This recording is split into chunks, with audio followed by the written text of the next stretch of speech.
ما نعبدهم إلا ليقربونا إلى الله زلفى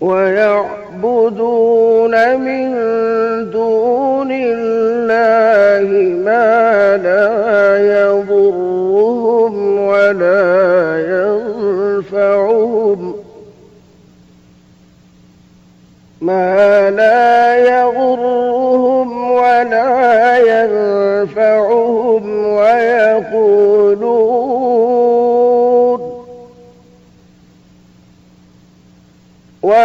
ويقولون هؤلاء